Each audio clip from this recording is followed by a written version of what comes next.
Banal at mahabagin naming Amang Diyos na lumikha ng langit at lupa, papasalamat po kami higit sa lahat dahil sa dakilang kaligtasan na pinagkaloob niyo po para sa amin. Salamat po aming Ama na bagamat hindi kami karapat-dapat sa inyong kaharian dahil sa lahat ng aming mga kasalanan, ngunit dahil po sa inyong napakalaking habag at pag-ibig sa amin, isinugo niyo po ang inyong bugtong na anak na si Jesucristo para linisin, tubusin at patawarin ang lahat naming mga kasalanan sa pamamagitan po ng kanyang napakahalagang dugo. Kaya sa tuwing inaalala po namin ito, labis-labis po kami nagpapasalamat. Nagpapasalamat din po kami sa araw po na ito na pinahintulot po ninyo sa amin upang sama-sama makarating sa lugar po na ito upang pagsaluhan ang biyaya sa pamamagitan po ng iyong salita. Kaya dinadalangin po namin na sa pamamagitan po ng mga aral na pag-aaralan po namin ngayon ay maging kalakasan po namin sa natitira po namin buhay dito sa mundo. At itong kalakasan nawa na ito ay magamit po namin para sa pangangaral ng Ebanghelyo sa mga ligaw na kaluluwa sa paligid po namin. Lalong-lalo na dahil po sa mga nakikita po namin mga tanda ng katapusan ng panahon, napakaraming kaguluhan, napakaraming mga pagbabanta ng digmaan, napakaraming mga paglaganap ng matinding kasamaan dito po sa mundong ito. Kaya pakiusap sa natitira po namin buhay dito sa mundong ito, patuloy po ninyo kaming palakasin, patuloy po ninyo kaming bigyan ng higit pa naming kalakasan para sa aming katawan at ganoon din sa aming espiritu para po maipangaral ang Ebanghelyo sa mga ligaw na kaluluwa sa paligid po namin. Aming Ama, nawa, yung puso po namin ay manatiling na nag-aalab para sa pagliligtas sa mga ligaw na kaluluwa. Marahil may mga brothers and sisters po na nahihirapan sa kanilang puso at nagiging malamig para sa Ebanghelyo.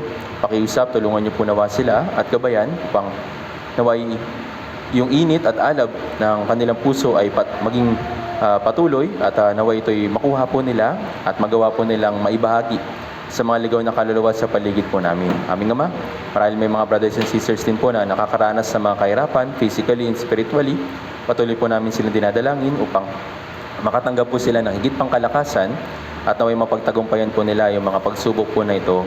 Tulungan niyo po nawa ang bawat isa sa amin, aming Ama, na nawa sa natitira po namin buhay dito sa mundo ay gamitin po ninyo nawa kami upang may palaganap ang Ebanghelyo at maipakita ang liwanag ni Jesucristo na nasa amin.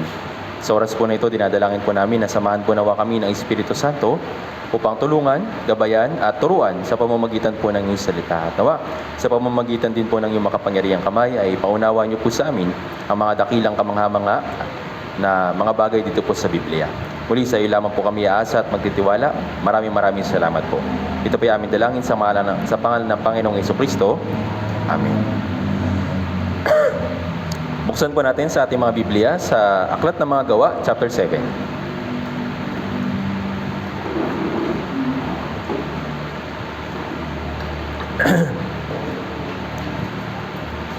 Mga Gawa, chapter 7, verse 38.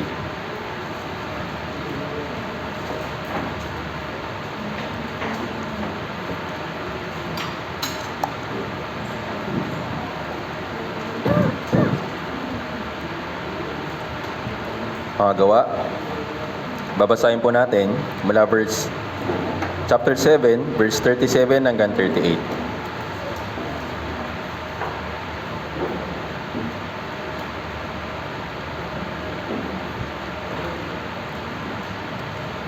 Mga Gawa, chapter 7, verse 37 hanggang 38. Kung nakita na po, babasahin po natin ito ng sabay-sabay.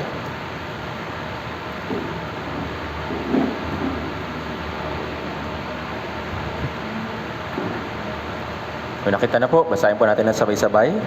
3, 2, 1.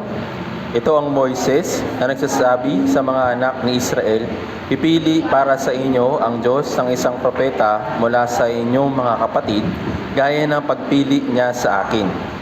Ito yaong naroon sa kapulungan sa ilang, nakasama ang anghel na nagsalita sa kanya sa bundok ng Sinai at kasama ang ating mga ninuno. Tumanggap siya ng mga buhay na aral upang ibigay sa atin." So muli, magandang umaga po brothers and sisters. Kamusta po kayo? So habang dumadaan yung araw, dumadaan yung panahon, kita po natin na itong mundo na ito ay patindi ng patindi. Hindi lang dahil sa kaguluhan, kundi yung ating klima ay pabago-bago at talagang mabilis makapekto ito sa ating pangangatawan. At talagang dahil sa pabago-bago ng sitwasyon, pabago-bago ng klima, yung ating katawan hindi masyadong kaagad makapag-adapt. Kaya minsan nakakaramdam tayo ng hirap, nakakaramdam tayo ng mga sakit. Kasi nga ito ay isang bahagi ng realidad dito po sa mundong ito. At kung titignan po ninyo, kung nakikita po ninyo sa paligid po natin na yung mundo natin hindi sa kapayapaan patungo. Hindi sa kapayapaan, hindi sa kaayusan patungo, kundi sa pagkawasak. Kung nakikita po ninyo sa panahon po natin ngayon, napakaraming mga sinyales na anytime, una, pwede nang dumating yung Diyos at magsimula yung matinding kahirapan para sa lahat ng mga tao na hindi maliligtas. Kaya nga, kung makikita natin ito, kung mananatiling bukas yung ating mga espiritual na mga mata, makikita natin na yung panahon po natin ay hindi patuloy na nagiging maayos at kailangan natin magmadali para sa mga ligaw na kaluluwa para tulungan po sila. Kahapon, mula po nun sa schedule po natin, mula sa 2025 Samuel Academy, napakagandang biyaya po na personally nakuha ko po para po dun sa gawain po na ito. At alam ko, pati na rin po yung mga nag-participate, pati na rin mga volunteers at ibang mga brothers and sisters sa iba't ibang mga churches ay nakatanggap ng biyaya sa pamamagitan ng salita ng Diyos. Dahil, yes, napakahalaga ng pangaral ng Ebanghelyo. Kaya nga, yung Diyos, nagbibigay siya ng ganitong klase mga activity, ganitong klase mga programa dito po sa ating church para turuan, gabayan yung mga brothers and sisters tayo para mas maging effective at maging mas efficient sa pag-evangelize. Napakahalaga ng pangaral ng Ebanghelyo sa paligid po natin dahil ito yung kalooban ng Diyos. Yes, tayo po bilang mga naunang naligtas, ang kalooban ng Diyos na sa atin ay yung una ay maligtas. Pangalawa, ano pong sunod na kalooban ng Diyos para sa atin? Lumago. Pagkatapos nun, tapos na ba? Ano pong sunod? Pagkatapos mong ikaw ay lumago, habang ikaw ay lumalago, kailangan mo rin ipangaral yung Ebanghelyo sa mga ligaw na kaluluwa sa paligid natin. Kaya yung dalawang bagay po na yun ay ibinibigay sa atin ng Diyos sa pamamagitan po ng mga ganitong klaseng programa o yung 2025 Samuel Academy. At personally, kung ako lang po yung masusunod, yun po yung gusto kong maging sermon para sa araw po na ito. Gusto kong i-play para pakinggan ng bawat brothers and sisters kung ano po yung napakinggan ng mga volunteers, ng mga participants dun po sa 2025 Samuel Academy. Dahil hindi lang po siya basta sermon, kundi practical na pangangaral ng Ebanghelyo, practical na paraan para maging effective sa pangangaral ng Ebanghelyo. Yes, ito ini-equip sa mga kabataan, pero hindi lang po ito para sa mga kabataan, ito po ay para sa lahat. Para sa mga brothers and sisters, para sa mga tunay na ligtas, ito'y binibigay ng Diyos. Dahil yung Diyos, nais niya na lahat ng tao ay maligtas. Ngayon, paano niya gagawin yun? Paano niya ililigtas? Yung mga tao sa paligid po natin, magmamagic na lang siya? Magpapakita na lang siya sa TV? Hindi po. Kikilos siya sa pamamagitan ng brothers and sisters. Naintindihan po. Kaya nga sa pamamagitan po ng church, ito po yung ginagawa po natin. Binibigyan tayo ng Diyos ng kakayahan, ng kalakasan, kaalaman at karunungan sa pamamagitan ng kanyang salita para magawa natin yung kanyang kalooban dahil ito po yung pinakamahalagang bagay sa harapan ng Diyos. At sa harapan ng Diyos yung church ay napakahalaga. Dito po sa binasa natin, meron pong binanggit dito sa verse 38 na ito'y yaong naroon sa kapulungan sa ilang. So, alam natin na sa Old Testament, yung shadow ng church ay yung mga Israelita na lumabas mula sa Egypt. Nung sila inihiwalay, nakatawid sila sa dagat na pula, sila'y pinili na bayan ng Diyos, ay sila'y kumakatawan dun sa Old Testament na church. So noon, wala pang church na hindi pa binanggit ng Diyos yung tungkol sa church dun sa Old Testament. Sa New Testament, nakita natin ito. Anong ibig sabihin ng iglesia sa Biblia? Mga taong inihiwalay, mga taong iniligtas, mga taong inihiwalay sa masamang mundo na ito ay pinabanal. Yung mga Israelita, sila po yun, dun sa Old Testament. Kaya nga, sa isang Kristiyano o sa isang naligtas, yung Israel sa Old Testament at sa New Testament ay kumakatawan sa isang Kristiyano. Kaya nga, sa pamamagitan po ng guidance ng Diyos mula sa mga Israelita noong Old Testament, titignan natin kung paano niya ginagabayan yung church sa panahon po naman natin ngayon. Kaya nga, si Esteban, yung nagbanggit po nitong mga talata po na ito, makikita po ninyo, ito po yung sermon niya. Nung siya ay dinakip ng mga pinakapunong pari, tapos yung mga nag-aakusa sa kanya na siya ay kabulaanan, siya ay lapastangan para sa Diyos, kahit na nasa mahirap na sitwasyon siya, ginawa niya, sinikap niya na siya ay makapangaral ng salita ng Diyos. Kinwento niya yung second at third session ng Bible Seminar. Kung babasahin po ninyo itong chapter 7 ng Gawa, binanggit po niya dito yung second session at third session ng Bible Seminar. So, kumbaga, kinumpres niya, kinuwento niya, ano ba yung nangyari nung unang panahon, ano ba yung nangyari, kung bakit nagkaganito yung mga Israelita, kung bakit ba sila pinaparusahan, ano ba yung punot dulo ng mga paghihirap na nararanasan nila. Kaso nga lang, nung nangangaral si Esteban, mabasahin po ninyo mula verse 54 hanggang 60, nung nangaral siya, yung mga Israelita, yung mga pinakapunong pari, yung mga Pariseo, ay hindi nagustuhan yung kanyang pangangaral. Bakit? Kasi doon niya pinoint out na kaya tayo nahihirapan ngayon dahil sa pagsamba niyo sa Diyos-Diyosan.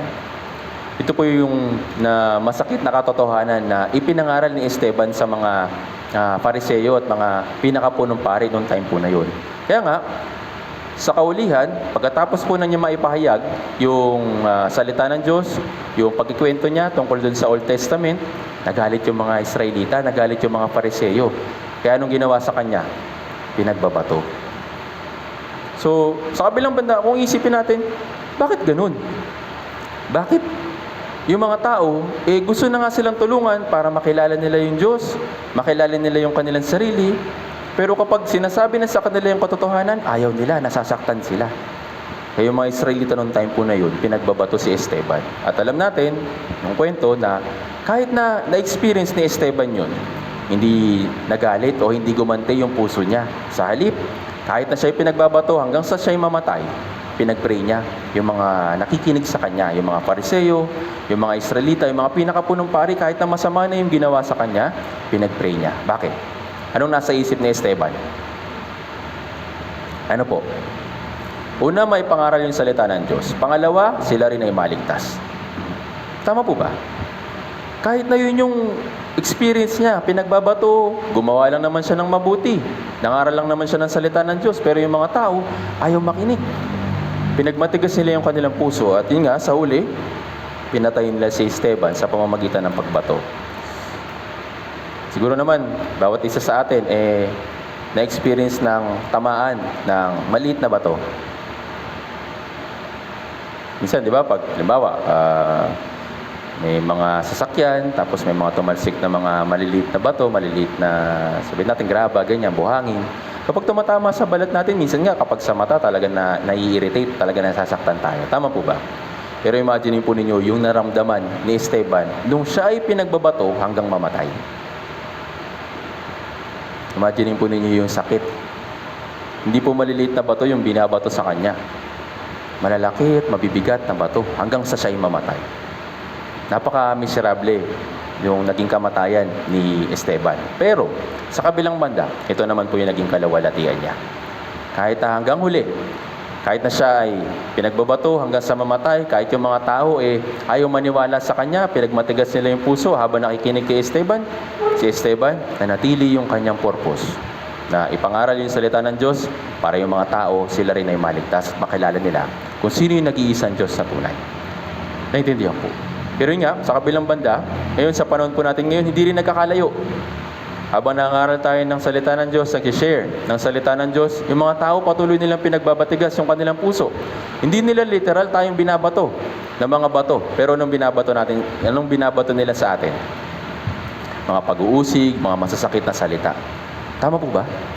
At talagang kapag tinanggap natin yun, talaga nasasaktan tayo. Tama po ba? Tapos, pag nasaktan, anong pumapasok sa isip natin? Bahala ka nga. Total, ayaw mo, bahala ka. Pero hindi po dapat maging ganito. Kagaya ni Esteban, bilang naligtas, kailangan natin magkaroon ng puso na kagaya ni Esteban. Nabanggit ko ito sa mga kabataan kahapon para dun sa 2025 Samuel Academy. Isang bagay po yung pinakamahalaga para sa akin sa pangaral ng Ebanghelyo. Ito po yung passion. Kung wala kang passion para sa pangaral ng Ebanghelyo, hindi ka rin mag-i-evangelize. Kung wala kang pagnanais na iligtas yung mga ligaw na kaluluwa sa paligid natin, kahit na ang dami pang mga sermon na napakaganda na ibinibigay sa atin o pinapakinig sa atin, kung wala kang passion, hindi mo yung tatanggapin. Bakit? Wala kang pakialam . Bakit walang pakialam? Kasi mayroong ibang pinaglalaanan ng oras, ng lakas, ng pera. Kung wala yung passion sa pangaral ng Ebanghelyo, kagaya ni Esteban, mahirapan po tayo sa pag-evangelize. Kaya nga, check natin yung puso natin. Gusto ko ba talaga mag-evangelize? Meron ba talaga akong passion para sa mga ligaw na kaluluwa? O gusto ko lang makibahagi sa gawain ng Philippine Life Mission Bible Seminar para lang hindi ako mapagalitan, para hindi ako mapagsabihan? Check po ninyo yung puso po ninyo. Kung wala ito, hindi po tayo makakausad para makapag-evangelize ng iba. Tandaan natin, yung kapangyarihan ay gumagawa sa loob natin. Hindi po gumagawa sa isang tao lang. Yes, may mga participants dun sa Samuel Academy. Mga top, 1, 2, 3. Tapos may mga passers. Yes, ini-equip sila. Pero magagawa ba nila na mag-isa lang? Kasi top 1 naman sila eh. Marami silang Bible verse, magaling silang magsalita. Pero kaya ba nila mag-isa? Magagawa ba nila mag-isa? Tandaan po natin, hindi po kumikilos yung church ng ganon. Kagaya ni Moises, siya inilagay kasama ng mga Israelita para gawin, tuparin, sundin yung kalooban ng Diyos. Kung si Moises lang yung ipinadala sa mga Israelita, okay lang sana eh. Pero hindi. Ibinigay si Moises sa mga Israelita, kahit na sila matigas yung ulo, kahit na yun nga, sumasalungat sa Diyos, para gawin yung kalooban ng Diyos. Bakit? Sila'y bayang pinili ng Diyos. Naintindihan po? Yun po yung church. Kaya yung kapulungan sa ilang, nung time po na yun, hindi kumikilos na mag-isa. Sa pamamagitan ni Moises, tinutulungan niya yung mga Israelita na sama-samang sumunod sa kalooban ng Diyos. Naintindihan po? At hanggang ngayon, sa panahon po natin ngayon, ganoon din po kumikilos yung Diyos. Yes, meron po mga minister, meron mga evangelist, may mga pastor. Pero hindi po namin magagawa lahat. Kahit na gusto namin gawin lahat, kaya namin gawin lahat, pero hindi kumikilos yung Diyos sa isang tao lang. Naintindihan po. Kaya, sabihin natin, yung mga nakapag-top o kaya nakapag-pumasa sa mga ganitong klaseng Samuel Academy, ganyan, kung hindi sila makikiisa sa loob ng church, useless yung pinag-aralan nila. Nandito lang. Marami lang alam. Marami lang nakabisado. Pero hindi sila tutulong, kikilos, kasama ng church. Hindi po magaganap yung evangelism. Tama po ba? Kaya nga yung evangelism ay gawain ng church. Hindi po gawain ng isang tao. Naintindihan po. Meron na po kami nakita na ganitong klase mga experience. Alam po ninyo yung Balesteros at Apari Church? Nakikita niyo po kung saan nakalagay yung Apari? Diba, may kanta pa nga, mula Apari hanggang halos pinakataas na yung Apari Church. Pero paano po nagkaroon ng Apari Church? Meron pong isang sister na nagkaroon ng pagnanais na mag-evangelize dun sa lugar nila. Kaya yung Balesteros at Apari nagsimula. Pero hindi niya yung nagawa ng mag-isa. Ilang taon siya pumupunta, ilang taon siya na nagpe-pray, ilang taon siya nagpe-pray request para sana ma-evangelize ko yung mga kapamilya ko dun sa Balesteros, dun sa Apari. Pero kahit na sinikap niya mag-isa, hindi kumikilos yung Diyos. Pero, nung dumating yung time na yung mga brothers and sisters nagkaisa, mga brothers and sisters nakibahagi at nagsakripisyo, dun kumilos yung Diyos. Kaya nga, nagkaroon ng Apari tsaka Balesteros Church. Imagine po ninyo yung layo nun. Meron tayong mission branch, Buena Vista. Ilang oras pa lang yun. Doon, halos kalahating araw. Naglalakbay lang sila sa kalsada ng halos kalahating araw. Minsan sobra pa nga kasi may mga stopover. Pero kahit ganun yung sitwasyon, hindi nawala yung kanilang passion para dalhin yung ebanghelyo dun sa family ng isang sister. Same din po. Naintindihan po. Hindi po natin magagawa makapag-evangelize ng isang tao lang. Hindi po natin magagawa na ipangaral yung ebanghelyo sa isang tao lang. Yes, maraming mga magagaling, maraming mas marurunong na mga ministers sa paligid po natin. Pero kung siya ay nag-iisa, hindi niya magagawa yun. Naintindihan po. Kaya nga, yung bawat brothers and sisters ay napakahalaga sa harapan ng Diyos. Bakit? Tayo po yung binanggit dito, kapulungan sa ilang. Ngayon, modern time. Tayo po ay nasa ilang. Tayo po'y naglalakbay hanggang sa tayo makarating sa langit. Yung mga Israelita, sila ay nasa ilang hanggang sa sila ay makarating sa Kanaan, doon sa Promised Land. Naintindihan po? Ilang taon po sila nagpag-alagala sa ilang? Ilan po?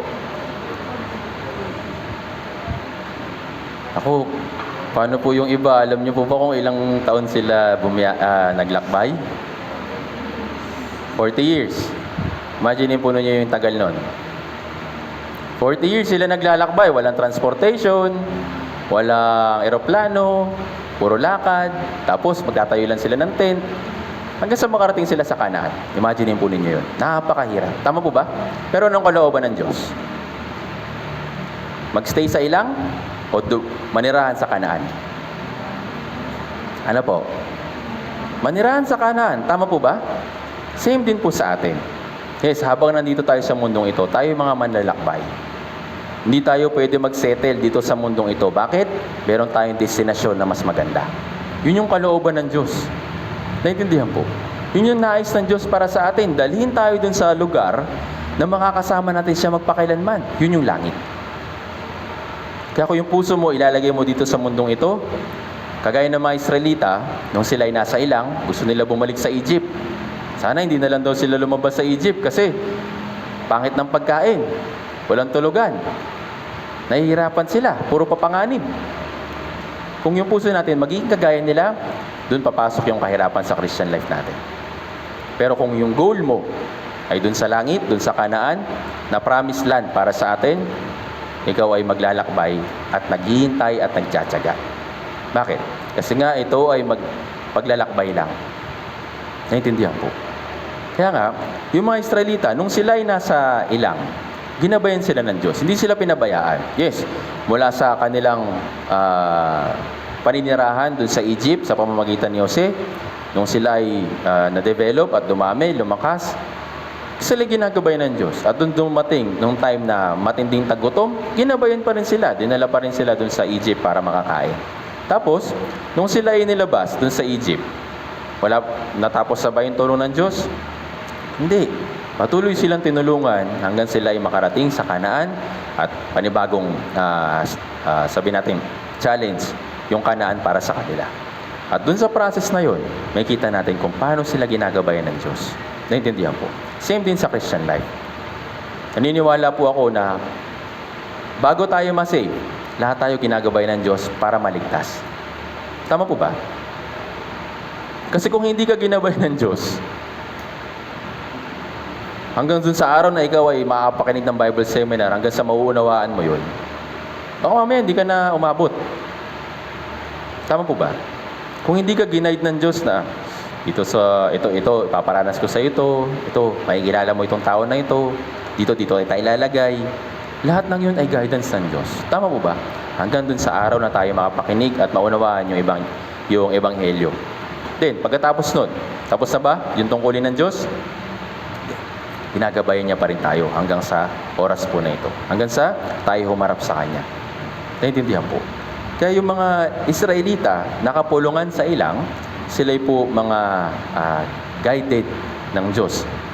Ginaid sila sa pamamagitan ni Moises. At yun nga, dahil si Moises, yung gumabay sa kanila sa pamamagitan ng kapangyarihan ng Diyos, kailangan nilang pakinggan kung anong sinabi ng Diyos sa pamamagitan ni Moises. Naintindihan po. Kaya sa pamamagitan po ni Moises, sabi nga dito, di ba? Tumanggap siya, sabi sa Gawa chapter 7 verse 38, tumanggap siya ng mga buhay na aral upang ibigay sa atin. Wala pa naman Bible noon. Pero paano sila nakakapakinig ng salita ng Diyos? Sa pamamagitan po ni Moises. Naintindihan po. Tumanggap siya ng aral o buhay na aral para matanggap nila at ito po yung magiging kalakasan po nila. Naintindihan po para makapagpatuloy. Yung bagay yung guidance nila. Naintindihan po. Ngayon, sa panahon natin ngayon, marami nangangaral ng salita ng Diyos. Maraming i-preach o maraming sabihin natin na churches o mga denomination. Kaso nga lang, sa kabilang banda, nakakatakot. Kasi nga, hindi natin pwedeng sabihin na lahat ng mga churches ay ayon sa Espiritu Santo nangangaral. Ngayon sa panahon po natin ngayon, di ba? Napakaraming mga churches. Hindi ko naman po nila sinasabing lahat. Pero meron po tayong nakikita na sa halip na pagtuunan yung salita ng Diyos, ibang bagay yung pinagtutuunan nila. It's either sanlibutan, or yung fame, or kung ano man, na para lang sa katawan. Hindi para sa espiritu. Kaya nakakatakot. Yung mga tao ngayon, sa halip na pakinggan yung salita ng Diyos, mas pinipili nilang pakinggan kung ano yung magagandang salita, magagandang preaching ng mga tao sa paligid po natin. Yung mga nangangaral. Kasi ang ganda, nakaka-bless. Pero puro naman sa mga bagay para sa katawan. Yung mga tao, nangangati yung tinga nila, hanahanapin yung mga salita na aakma sa kagustuhan lang nila. Hindi po pwedeng ganun. Naintindihan po. Yung salita ng Diyos, yun ay binibigay para sa atin. Para gawin, sundin. Hindi pwedeng hahanap tayo ng salita ng Diyos o kaya pipili tayo ng salita ng Diyos na akma lang para sa atin. Naintindihan po? Tingnan po natin ito, isang halimbawa. 2 Timoteo chapter 4.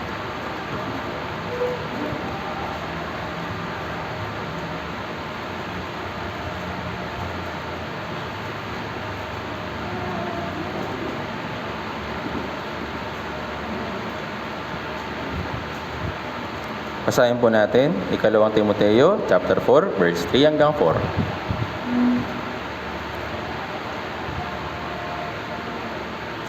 Basahin po natin ng sabay-sabay kung nakita na po. 3, 2, 1. Sapagkat darating ang panahon na hindi nila matitiis ang wastong aral, kundi sa pagkakaroon nila ng makakating tainga, ay mag-iipon sila para sa kanilang sarili na mga gurong ayon sa kanilang sariling pagnanasa, at tatalikod sa paikinig sa katotohanan ang kanilang mga tainga at babahaling sa mga katahis. Ano po yung nangyari daw sa darating na panahon? Yung mga tao, hindi nila matitiis yung wastong aral. Ibig sabihin yung wasto, tama na aral. Bakit? Sida nagsasawa na sila at hindi akma para sa kanila. Kaya nagsasawa na sila. Ayaw na nila. Sabi dyan, kundi sa pagkakaroon nila ng makakating tainga, ay mag-iipon sila ng para sa kanilang sarili ng mga gurong ayon sa kanilang sariling pagnanasa. Ano pong pakiramdam ng tenga na nangangati?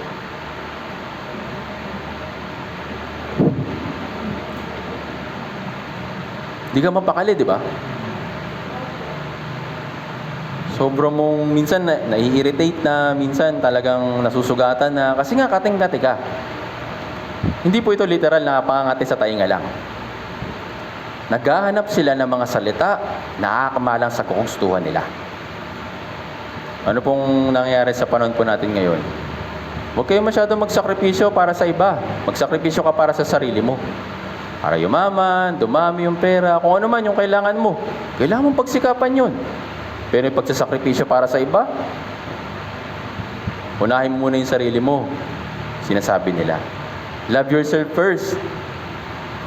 Kaya sa halip na matuto yung mga tao na nakikinig ng salita ng Diyos para sa pagsasakripisyo, ayaw nila.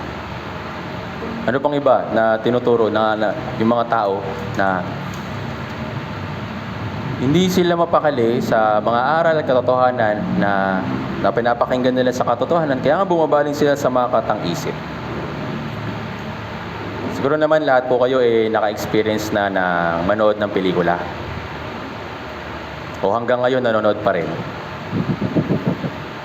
Yung pelikula, halimbawa, may katotohanan ba? Siguro yung iba. Pero karamihan sa mga pelikula na sabi natin box office, yung talagang patok talaga sa takilya. Ano pong content? Katotohanan o katang-isip? Pero anong nangyari sa panahon natin ngayon? Gustong-gusto natin panoorin, gustong-gusto natin pakinggan. Kapag showing, nagla-last full show pa.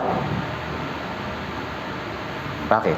Hindi sila makatiis sa mga bagay ng sanlibutan kasi gustong-gusto ng kanilang laman. Ito po yung nangyari sa panahon po natin ngayon. Sa halip na pakinggan, isipin, pag-aralan yung katotohanan, bumabaling sila sa katang-isip. Kaya ano po nangyari sa panahon natin ngayon? Yung mga tao nadadaya. Yung mga tao, sa halip na pagtuunan ng pansin yung katotohanan, andun na lang sila sa katang-isip. Kaya, wag po tayo mabuhay sa ganitong klaseng pamumuhay na umaasa lang o kaya nagtutuon lang sa katang-isip. Kundi tayo ay humarap sa katotohanan palagi. Naintindihan po? Dahil ito'y mahalaga. Kung tatanggap ka ng katang-isip, ano yung matatanggap mo? Ano po? Katang-isip lang din. Tama po ba? Pero kung ikaw ay haharap sa katotohanan, ano matatanggap mo? Katotohanan din. Kaya nga, sa panahon po natin ngayon, kagaya ng mga Fariseo, mga eskriba, yung mga pinakapunong pari, na nakikinig kay Esteban, noong time po na yun, nagalit yung puso nila. Kasi nga, ayaw nilang pakinggan yung katotohanan. Kaya yung mga Israelita, ganun din. Sabi ni Moises sa kanila, kailangan nating umalis dito sa Egypt. Kasi dito sa lugar na ito, ay dito yung lugar ng pagkaalipin sa atin. Gusto tayo maging malaya ng Diyos. Gusto ng Diyos na manirahan sa atin. Doon sa Kanaan. Pero yung mga Israelita, ano yun po yung puso nila? Nasa Egypt pa rin. Pero wala silang choice, kundi umalis doon sa lugar ng pagkaalipin. Kasi kung sila'y mananatili, habang buhay sila magiging alipin. Naintindihan po. Yung mga Israelita, sila ay itinawid ni Moises sa pamamagitan ng kapangyarihan ng Diyos. At sa pamamagitan po nito ay lumalarawan din sa pagbabautismo tungkol sa tubig. Yes, yung baptism para sa atin, ginagawa natin ito as ceremony, hindi para maligtas. Okay po, huwag po kayong malito na pag nabautismoan, 100% na yung kaligtasan. Kumaga 99%, nasa Bible Seminary yung kaligtasan. At yung 1%, kailangan mo magpabautismo. Hindi po. Naintindihan po. Hindi po kasali yung bautismo para sa kaligtasan. Ang tanging kaligtasan lang ay sa pamamagitan ng dugo ni Jesus. Tama po ba? Kung maniniwala ka, may kaligtasan. Pero yung mga tao sa panahon natin ngayon, kailangan na may dagdag. Kulang pa daw kasi yung 99 na dugo ni Jesus, kailangan pa nilang dagdagan. At isa rin po yun sa mga katang-isip na nakikita natin sa panahon po natin ngayon. Na okay naman yung Bible Seminar, pero kailangan ko magpakabait, kailangan ko magsakripisyo, kailangan ko magbigay, para talagang yung puso ko talagang magkaroon ng katiyakan sa pagpasok sa langit. Actually, kahit na naman di natin gawin yung mga bagay na yun, namatay pa rin si Jesus Tama po ba? Pero bakit natin yung ginagawa? Ito po isang paraan para sa pagsusukli sa lahat ng kabutihan niya sa atin. Pagluluwalhati, kumbaga. Naintindihan po. Pero nga, itong mga Israelita, napakarami nilang katang-isip na iniisip sa halip na yung katotohanan. Sana, Egypt na lang kami. Sana nakakakain kami ng karne. Sana nakakakain kami ng masasarap na pagkain. Kahit na maging alipin, okay lang. Sana natili pa rin sila sa katang-isip. Naintindihan po. Ayaw nila sa katotohanan sa pamamagitan po ni Moises. Kaya, nung mga Israelita, sila nasa ilang, ayaw nila sa katotohanan. Kaya nagagalit sila kay Moises. Then, sa panahon natin ngayon, sa panahon nila Esteban, yung mga bayang pinili ng Diyos, yung mga Israelita, galit na galit sila kay Esteban. Kasi ayaw nila pakinggan yung katotohanan. Gusto nila pairalin yung sarili nilang idea. Kaya nung ginawa nila kay Esteban, pinatay nila. Naintindihan po. Ngayon, sa panahon din po natin ngayon, na yung salita ng Diyos ay pinapangaral. Pero ano po yung dapat na maging puso natin? Ano po? Ano po yung dapat na maging puso natin kapag pinapakinggan natin yung katotohanan? Ano po? Siyempre, una maging mapagpakumbaba. Tama po ba? Kasi kahit na, yes, ang ganda-ganda niyan, yun yung katotohanan. Pero kung ayaw mong tanggapin, ayaw mo pagpakumbabain yung sarili mo, hindi mo yung matatanggap. Naintindihan po. Kaya yung mga Israelita, ayun, isa sa naging kasalanan po nila, yung pagmamataas. Dahil sa puso nila na, hindi, kaya na namin.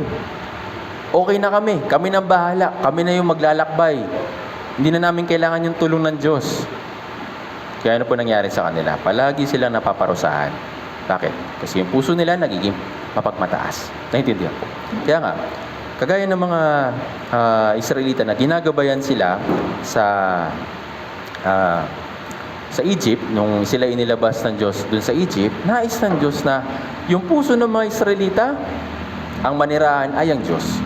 Hindi po manirahan yung kung sino lang yung namumuno sa kanila sa pagkaalipin. Tingnan po natin ito. Exodus chapter 29.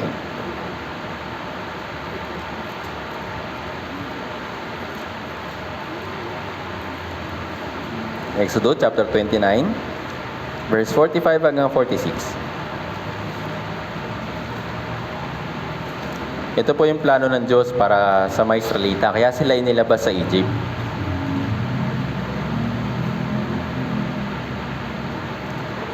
Exodus chapter 29, verse 45 hanggang 46.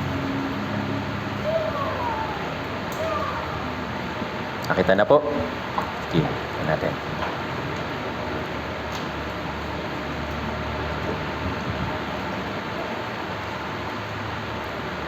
Okay, basahin po natin. Exodus chapter 29, verse 45 hanggang 46, 3 to 1. Ako'y mananahan sa gitna ng mga anak ni Israel, at ako'y magiging kanilang Diyos. Kanilang malalaman na ako ang Panginoon nilang Diyos na naglabas sa kanila sa lupain ng Ehipto, upang ako'y manirahang kasama nila. Ako ang Panginoon nilang Diyos. So ito po yung purpose ng Diyos kung bakit inilabas yung mga Israelita sa Egypt. Dahil ayaw ng Diyos na sila'y manatili lang dun sa lupain ng pagkaalipin. Nang sinusunod lang nila ay yung si Faraon, tapos yung mga prime minister na namumuno sa kanila. Nais ng Diyos na siya'y manirahan sa kalagitnaan ng mga Israelita. Para gawin yon, para mangyari yon, kailangan silang ilabas sa Egypt. Naintindihan po? Kaya ano po yung purpose? Sabi dito, upang ako'y manirahang kasama nila, ako ang Panginoon nilang Diyos. Balikan natin yung kwento ng Garden of Eden. Yung Diyos, si Adan, tsaka si Eva, may maayos na fellowship. Tama po ba? Pero dahil sa kasalanan, naputol yung maayos na relasyon na yon. Tama po ba? Anong ginawa ng Diyos sa kanila? Una, namatay yung kanilang espiritu. Pangalawa, pinalaya sila sa Garden of Eden, tapos yung Garden of Eden, ibinaon sa pinakamalalim na bahagi ng lupa. Tama po ba? So ngayon, sila ay kinast out mula dun sa napakagandang lugar para sana sa kanila. Bakit? Dahil sa kasalanan. Naintindihan po. Nais ng Diyos na sila iligtas mula sa kasalanan na yun. Ayaw na ng Diyos na makita pa yung Garden of Eden na pinagmulan ng pinakaunang kasalanan na ginawa ng tao. Kaya ibinayo niya ito sa pinakamalalim na bahagi ng lupa. At yung mga si Adan tsaka si Eva at yung mga naging pamilya niya, sila naging nagpag-alagala sila. Bakit? Dahil sa kasalanan. Yung mga Israelita, bakit po sila napunta sa Egypt? Hindi lang dahil sa walang pagkain. Hindi lang dahil sa kulang yung resources nila. Hindi lang dahil si Jose nandun o kaya si Jacob, yung tatay nila, ay mamamatay na. Hindi lang po yun. Yun po yung initial na plano ng Diyos para mangyari na sila ay maialis dun sa Egypt. Naintindihan po. Alam ng Diyos na magkaroon ng gutom. Tama po ba? Alam ng Diyos na sila, mga Israelita, pupunta sa Egypt. Tutulungan sila ni Jose. At sa pamamagitan ni Jose, mas magiging makapangyarihan pa yung mga Israelita. Kaso nga lang, sa loob ng 400 years, ano po nangyari? Yung puso nila, anong tawag doon? Palalim ng palalim sa Egypt. Dahil sa plano ng Diyos, plano ng Diyos na dalhin sila sa mabuting lugar. Kaso nga lang, yung Diyos hindi siya kumikilos na ginagawa lang tayong robot. Binibigyan niya tayo ng free will. At yung mga Israelita, ayon sa kanilang free will, mas pinipili nilang manirahan na lang sa Egypt kahit na nahihirapan sila. Okay para sa kanila yon. Kaya nung sinasabi nila, sana bumalik na lang kami sa Egypt. Pero ano pong plano ng Diyos para sa kanila? Alisin sila dun sa Egypt upang makapanirahan yung Diyos sa kalagitnaan nila. Naintindihan po. Kagaya ito ng isang tao na yung kanyang puso ay punong-puno ng mga bagay ng sanlibutan, punong-puno ng kasalanan. At yung Panginoon niya ay yung sarili niya. Pero bilang naligtas, kung tayo ay naligtas, Yung puso natin, patuloy na inaayos ng Diyos. Paano niya inaayos? Yung puso natin na nakatuon sa lupa, binabago niya. Yung puso natin na ang Panginoon ay tayo, patuloy na sinasabi sa atin ng Diyos na ako yung dapat na maging Panginoon sa puso mo. Yung dapat na masunod sa buhay mo ay dapat ako. Yung sinasabi ng Diyos para sa atin. Kaya nga, kung yung puso natin ay mananatili sa sanlibutan, susundin natin yung ating sarili, susundin natin yung mga bagay ng sanlibutan, paano natin masasabi na yung Diyos yung ating Panginoon? Alam niyo po yung ibig sabihin ng Panginoon? Yung small letter Panginoon. Amo, sa kabilang banda. Master. Yan. Sino po dapat masunod? Si servant o si master? Sino po? Bakit po yung iba nahihirapang sumagot? Ngayon, kung yung Diyos para sa iyo ay Panginoon, sino yung nasusunod sa buhay mo?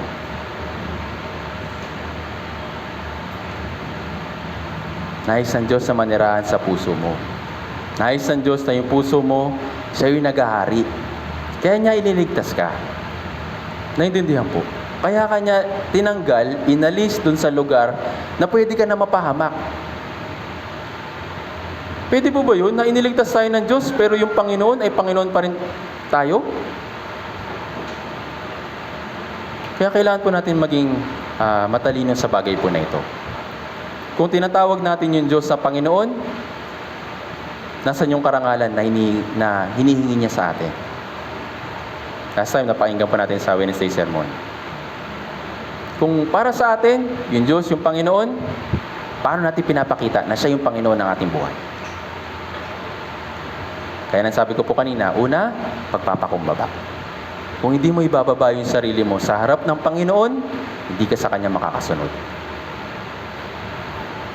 Kaya nga, yung mga Israelita, tinutulungan sila ng Diyos para yung puso nila ay mabago.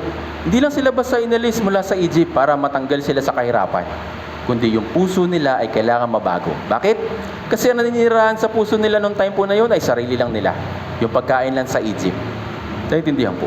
Kaya nung sabi ng Diyos, ako'y maninirahan sa kalagitnaan ninyo, aalisin ko kayo dyan sa Egypt para makapanirahan ako sa kalagitnaan ninyo. Naintindihan po. Ibig sabihin, makapanirahan sa gitna ng buhay ng mga Israelita. Same din po sa atin. Kaya kung alam natin kung ano yung plano ng Diyos para sa atin, hindi tayo kikilos ng basta-basta lang. Kikilos tayo ng ayon sa Kanyang kalooban. Naintindihan po. Kung ano yung kalooban niya para sa atin, yun yung dapat natin gawin. Naintindihan po. Kahit na mahirap, kahit na minsan yung katawan natin hindi talaga sumusunod, pero ito yung kailangan natin gawin. Ito po yung purpose kung bakit tayo iniligtas ng Diyos. Para makapanirahan siya sa kalagitnaan natin. Ngayon, naligtas na tayo. Sabi sa Biblia, yung Diyos ay ninirahan sa atin sa pamamagitan ng Holy Spirit. Naintindihan po. Dahil sa Holy Spirit, nagagabayan tayo, natutulungan tayo para umusad sa Christian life natin. Tama po ba? Sa pamamagitan ng Holy Spirit, nais ng Diyos na yung puso natin, unti-unti na mabago. Na hanggang sa dumating yung Diyos, yung puso natin ay maging 100% para sa Diyos lang. Pero hindi po ito mangyayari ng instant. Kailangan unti-unti, gradually. Naintindihan po. Kaya nga, ngayon, June na, kalahating taon na, naalala niyo po kung ano po yung instruction ko po para sa inyo or suggestion ko po para sa inyo sa inyong paglago sa inyong Christian life? Ilang percent? Ilan? Evangelist, gusto ko 50% kayong taon. Sana mabago ako. Yes, maganda naman. Kaso nga lang hindi practical. Kaya ba talaga 50% na mabago ngayong taon? Hindi naman, di ba? Kaya nga, start tayo sa maliit.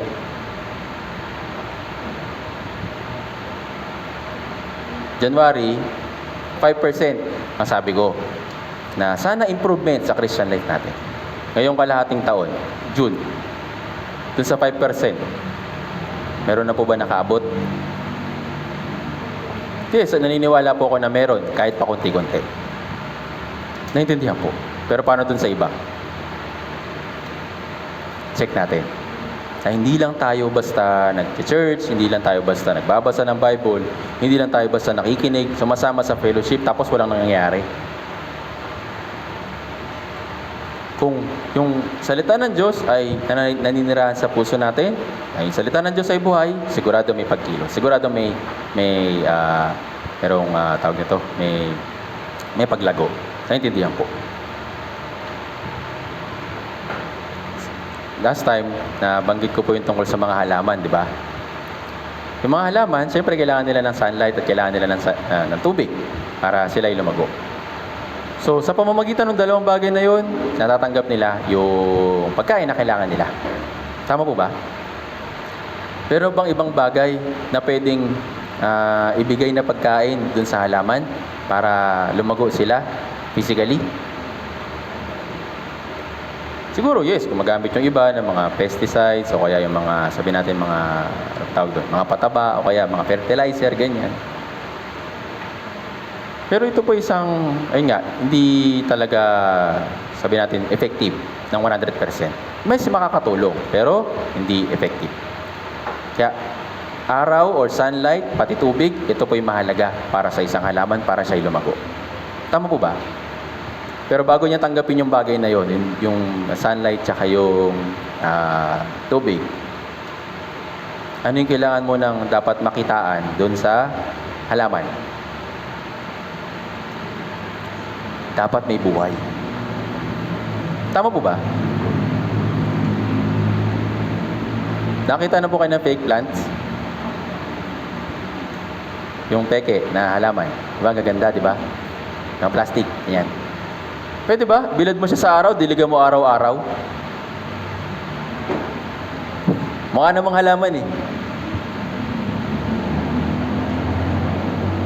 Paano po? Lalago ba yung halaman? Magbubunga ba? Yung fake plant? Kasi yun ay peke. Fake plant. Tama po ba? Walang buhay doon.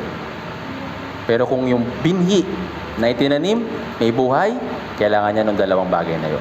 Yung sunlight, pati yung tubig. Naintindihan po.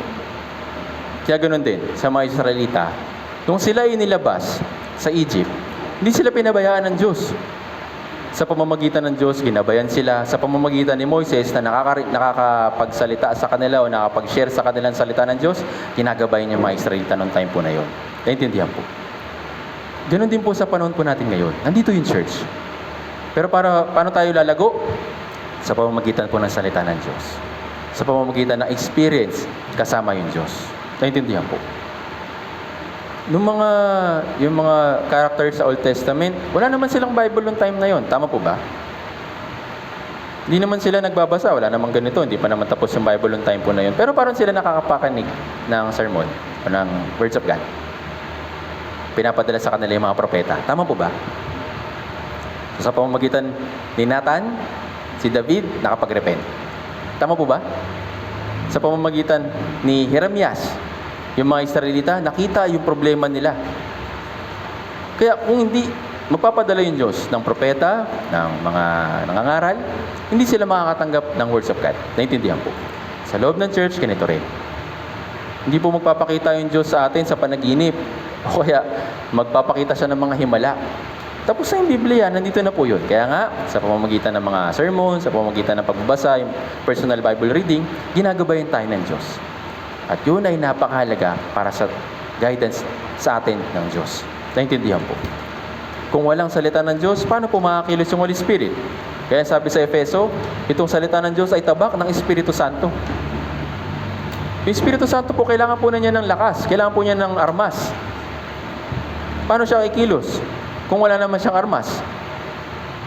Kung walang salita ng Diyos, natabak, nahawak niya, hindi po makakilos para sa atin.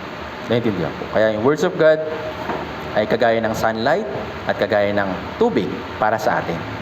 Ito po yung binibigay ng Diyos para sa atin. At sabi ng Diyos, ako'y mananahan sa kalagitnaan ninyo, ako ang Panginoon nilang Diyos. Naintindihan po. Tingnan po natin ito. Isa pa. 2 Corinthians chapter 6.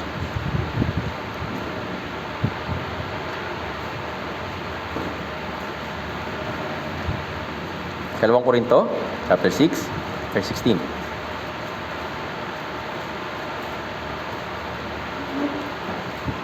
Kalawang Korinto, chapter 6, verse 16.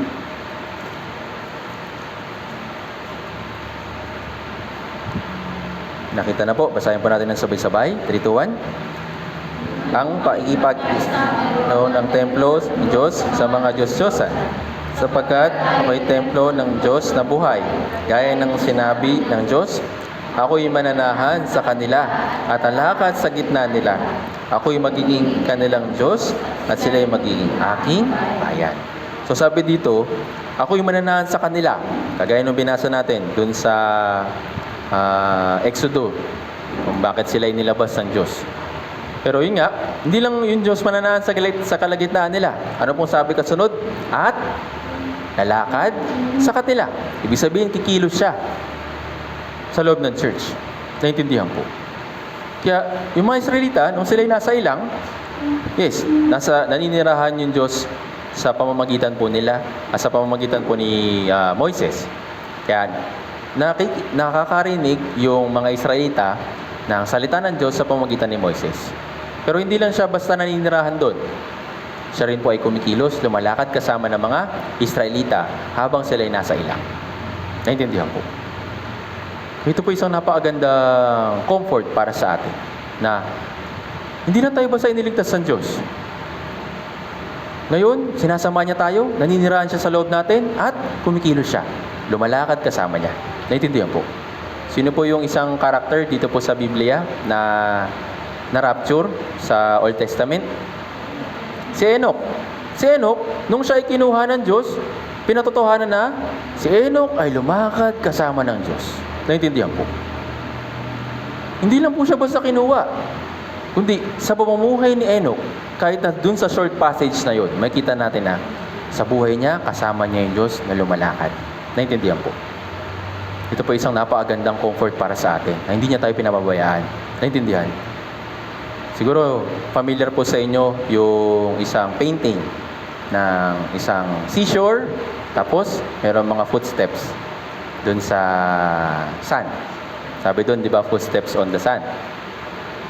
Alam niyo po kung anong kwento behind nun? Ako, search niyo po. Anyway, yung illustration po na yon ay isang napakagandang illustration para sa ating bilang mga Kristiyano. Yung una, 4 yung footsteps na nakikita dun sa sand. Pero kalaunan, 2 na lang. Ano ibig sabihin na wala na yung isa? Ano po? Tuloy-tuloy pa rin lumalakad yung isa. Pero, yung isang kasama niya, kalong-kalong na niya. Yun po yung Diyos sa kalagitnaan ng church. Doon sa mga panahon na parang ang hirap-hirap umusad, ang hirap-hirap magpatuloy, tandaan natin na yung Diyos hindi niya tayo iwan. Yung Diyos hanggang ngayon, siya yung kumakalong sa atin kahit na tayo ay bigat na bigat, hirap na hirap, at para bang gusto ng sumuko. Anong point ng Diyos? Huwag kang mag-alala. Papasanin kita. Huwag kang mag-alala. Tutulungan kita. Naintindihan po. Kaya, hindi po mabigat para sa Diyos na pasanin yung buong church. Kaya hanggang ngayon kumikilos siya. Kung yung kasalanan nga ng buong sanlibutan, nagawa niyang pasanin. Bawat isa pa kaya sa atin? Kaya nga, yung guidance ng Diyos sa pamamagitan ng church ay napakadakila. Naintindihan po. Siya po'y nananahan sa kalagitnaan natin at lumalakad kasama siya. Naintindihan po.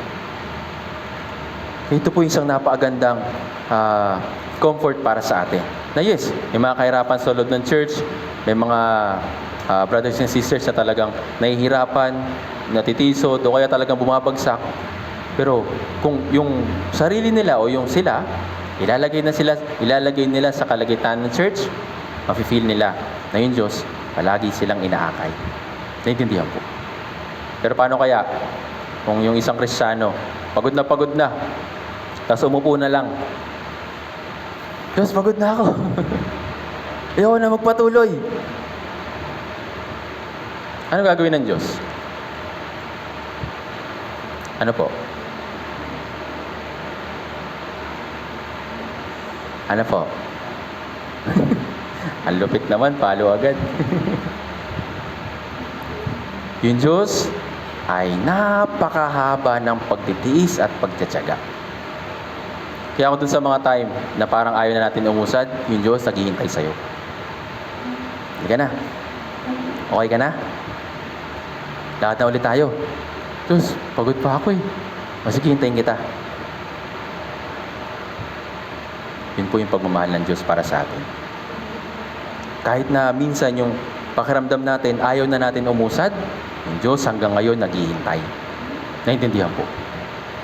Yes, kung mayroong mga dahilan kung bakit tayo humihinto o may mga dahilan kung bakit tayo tumitigil, yung Diyos alam niya yun. At kaya niya ring ayusin yun. Naintindihan po. Kaya nga, dapat lang natin ilagay yung ating sarili sa kandungan niya. Paano? Sa kalagitnaan ng church. Naintindihan po. Kung magagawa natin maunawaan yung kabuuan, kung gaano kaganda yung church, sigurado, hindi tayo aalis. Pero nga, sa ngayon, patuloy po natin kinikilala, inaalam yung kalooban ng Diyos sa loob ng church. Kaya nga tayo nag-aaral eh. Pero kung sa puso mo, yung church ay napakahalaga, kailanman, hindi ka aalis. Naintindihan po. Dahil nandito yung guidance, nandito yung patnubay ng Diyos. Sabi nga dito sa verse na binasa natin, di ba? Siya'y mananahan sa kalagitnaan natin at lalakad kasama natin. Naintindihan po. Yun po yung Diyos. Yun po yung Panginoon na nasa Biblia. Naintindihan po. Kaya nga sa loob ng 40 years, yung mga Israelita, inakay sila ng Diyos. Naintindihan po. Paano po sila inakay? Tignan po natin ito.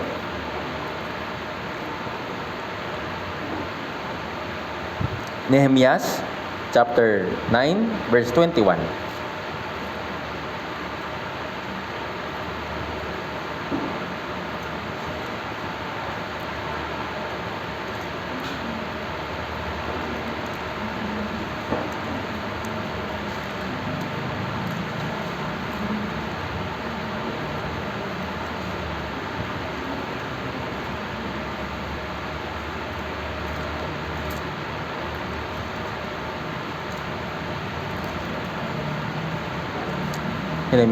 Nehemias, okay? Nehemiah, chapter 9, verse 21.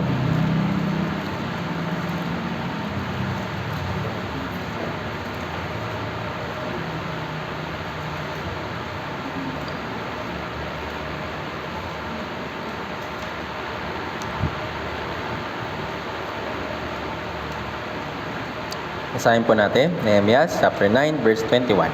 Basahin natin sabay-sabay, 3, 2, 1. Sa loob ng 40 taon ay naalalayan mo sila sa ilang at hindi sila nagkulang ng anuman. Ang kanilang mga suot ay hindi naluma at ang kanilang mga paa ay hindi namaga. So, na-recall po ni Nehemias kung paano sila tinulungan ng Diyos nung sila ay nasa ilang, yung mga ninuno niya. So, sabi dito, sa loob ng 40 years, tinutukoy po niya dito yung mga Israelita no nasa ilang. Sa loob ng 40 years, ano pong sabi dito? Inalalayan mo sila sa ilang. Hindi sila nagkulangan ng anuman, ang kanilang mga suot ay hindi naluma, ang kanilang mga paa hindi namaga. So, focus po tayo dun sa word na inalalayan mo sila sa ilang. Kaya nasabi ko po kanina, yung Diyos, yes, kumikilos siya sa kalagitnaan natin. Pero hindi lang tuwing nandito tayo. Kahit na sa personal Christian life natin, habang tayo naglalakbay dito sa ilang, yung Diyos, inaalalayan tayo. Naintindihan po. Isipin natin yung word na inaalalayan. Na kahit na anumang kahirapan, maayos man, mahirap, yung Diyos palagi tayong inaalalayan. Naintindihan po. Hindi po siya yung alalay, okay? Siya yung nag-guide. Umaalalay, kumbaga, para sa atin, para makausad, magawa natin yung kailangan natin gawin bilang isang Kristiyano. Pero yun nga, minsan, kahit na, yes, inaalalayan tayo ng Diyos, pero dumadating pa rin tayo sa puso na, hindi, kaya ko na. Napagtagumpayan ko na to, kaya ko ng solusyonan to, kaya ko ng ayusin to. Kahit wala yung tulong ng Diyos, okay lang, kayang-kaya to. Kasi napagdaanan ko na. Minsan dumadating yung puso natin ng ganito. At kailangan po natin mag-ingat kapag yung puso natin nagiging ganon. Bakit? Kasi nga, yung Diyos ay umaalalay sa atin. Ibig sabihin na kung gusto mo lang na ikaw ay lumakad na mag-isa, kaya mo na. Tinatanggihan mo rin yung pag-alalay ng Diyos para sa iyo. Naintindihan po? Hindi po tama yung ganong klaseng puso. Kung tayo ay ginaguide ng Diyos, yes, kailangan natin ng pagpapakumbaba, kailangan natin ng pagsunod para tayo ay magabayan sa ating Christian life. Naintindihan po? Yung mga Israelita, nung sila po ay naglalakbay, meron pong nag-guide sa kanila sa dalawang paraan. Una, haliging apoy. Pangalawa, haliging ulap. Doon po sa dalawang haligi na yun yung nag-guide sa kanila hanggang sa makarating sila sa Kanaan. So, sa umaga, haliging ulap para shade. Tapos kapag sa gabi, haliging apoy kasi sobrang lamig ng time po na yun para maingatan sila, para hindi sila mamatay sa lamig. So sa dalawang bagay na ito, kailangan po nilang magpasakop, maging masunurin dun sa dalawang guidance na yun ng Diyos. Nung sila ay naglalakbay, merong sariling pacing, yung haliging ulap, tsaka haliging apoy. Kapag yung haliging ulap gumalaw, umusad, lahat sila kailangan umusad na rin. Yan, nagtatayo sila ng tent, di ba? Nag-stay yung haliging ulap. Nag-stay sila, di magtatayo sila ng mga higaan, tatayo sila ng bahay nila. Pero kapag yun ay nagsimulang gumalaw o kaya umusad na, lahat ng sinet-up nila na tent, lahat ng setup nila ng pagkain o kaya ng pagluto, lahat yung kailangan nilang i-pack up, tapos uusad ulit sila. Naintindihan po? Hindi yun pwede ba na siguro mga 3 weeks muna tayo dito kasi ang ganda ng lugar eh. Patag, tapos maganda yung merong dumadaloy na tubig. Pwede ba dito na lang muna tayo? Doon po sa guidance ng Diyos na yun. Pwede po ba? Kailangan po nilang umusad kasama nung haliging ulap. Naintindihan po. Kung hindi sila susunod, kung hindi sila yun nga, na maikisabay o sasabay doon sa usad na haliging ulap, ang mangyari po sa kanila, it's either mapapahamak or may iwan. Noong time po na yun, habang naglalakbay sila sa ilang, sa loob ng 40 years, meron po sa kanilang umahabol. Ito po yung mga Amalekita. Yung mga Amalekita, kumakatawan po siya sa kasalanan, sa present time, sa panahon po natin ngayon. Habang tayo yung umuusad sa Christian life natin, yung kasalanan ay palagi nakabuntot sa atin para guluhin, sirain yung plano ng Diyos sa loob ng church. Pero yun nga, yung Diyos, nandito yung guidance niya para sa atin. At anong kailangan natin gawin? Kailangan natin umusad kasama ng guidance ng Diyos. Naintindihan po. Hindi tayo pwede magpahuli. Hindi tayo pwedeng mapunta sa likod lang. Bakit? Kasi nandun yung kasalanan, nandun yung mga Amalekita para habulin sila, patayin yung mga Israelita. Tignan po natin ito. Deuteronomio chapter 25.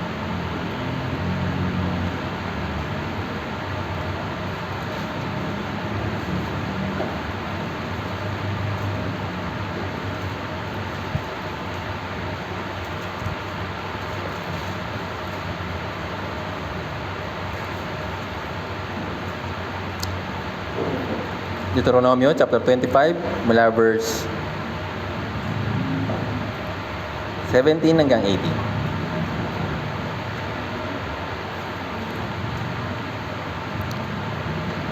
Deuteronomio chapter 25 verse 17 hanggang 18. Basahin po natin ng sabay-sabay. 3, 2, 1. Alalahanin mo ang ginawa sa iyo ng Amalek sa daan nang ikaw ay lumabas sa Ehipto, kung paanong sinalubong kanya sa daan at pinatay niya ang mga kahuli-hulihan sa iyo, ang lahat ng mahina sa hulihan mo, nang ikaw ay pagod at nanghihina, siya'y hindi natakot sa Diyos. So saan po umatake? O sino inatake ng mga Amalekita? Sila yung mga nasa hulihan, yung mga mahihina. Yes, doon po sa paglalakbay po nila sa Egypt, lahat po ng mga circumstances ay nararanasan po nila. Doon na yung sakit, andun na yung lagnat, andun na yung kakulangan sa pagkain. Lahat yun ay talagang na-experience sila sa loob ng 40 years. Dahil nga, yun ay lugar ng ilang. At kasabay nun, may kahirapan na physically. Meron pang nasa hulihan nila na humahabol sa kanila na mga Amalekita. Kaya imagine po ninyo, noong time po na yon, na habang sila ay, na halimbawa, nagkampo sa isang lugar, tapos tumigil yung haliging ulap. Kailangan nilang magbantay. Hindi lang sila lahat pwede matulog. Kasi kung lahat sila ay matutulog, papatayin sila ng mga Amalekita.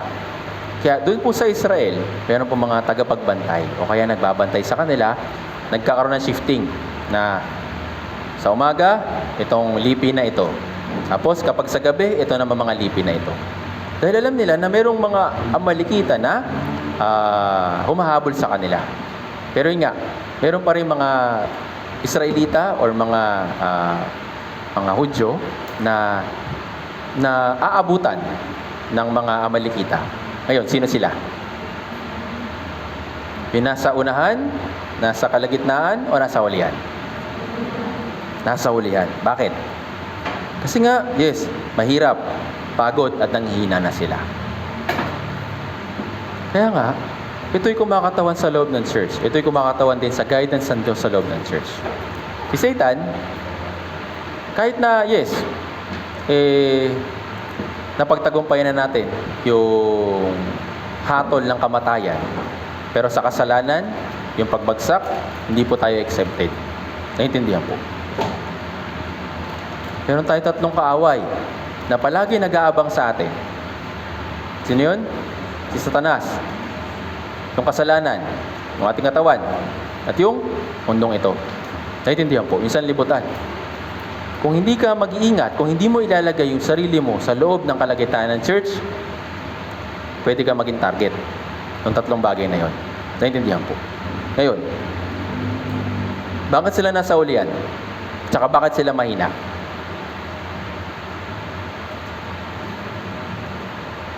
Bakit po? Tayo po, bakit po ba napapagod, nanghihina yung ating katawan? Bakit po? Siyempre, una, tumatanda. Tama? Pangalawa, hindi sapat yung kinakain mo. Tama po ba? At kung sapat man, minsan, hindi naman healthy yung kinakain mo. Kaya yung mga Israelita, kailangan po natin silang kailangan natin mapaisipan kung bakit sila nanghihina, bakit sila napapagod sa nung time po na yun. Yes, yung paglalakbay, given yun. Ito yung sanlibutan. Given naman yung sanlibutan. Para sa atin, hindi naman natin kayang baguhin yung ating sitwasyon sa lahat ng pagkakataon. Tama? Pero, nasa sa atin. Kung gusto natin maging malakas, o kung hahayaan na lang natin yung ating sarili na maging mahina. Kaya nga sa loob ng church, nandito po yung guidance ng Diyos. Paano po? Sa pamamagitan po ng salita ng Diyos. Hindi lang tayo basta dapat tumanggap ng words of God. Kundi dapat i-digest, kunin yung kung ano yung kailangan natin para sa kalakasan, para sa ating Christian life. Naintindihan po. Dahil kung hindi, kung ikaw ay pagod at manghihina, nakaabang sa iyo yung kasalanan. Naintindihan po.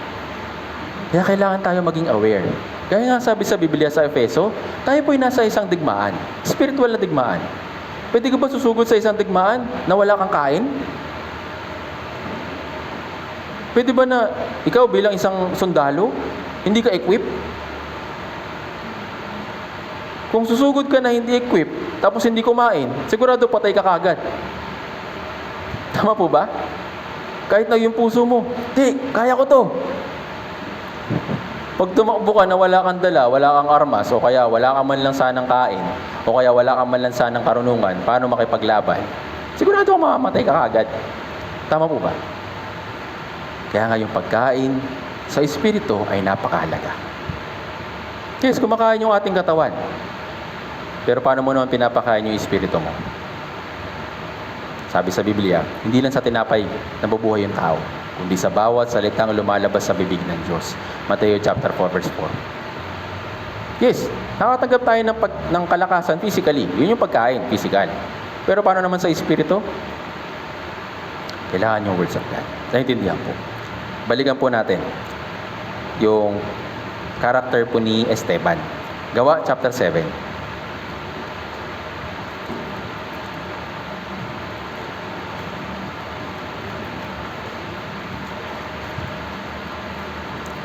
Gawa, chapter 7.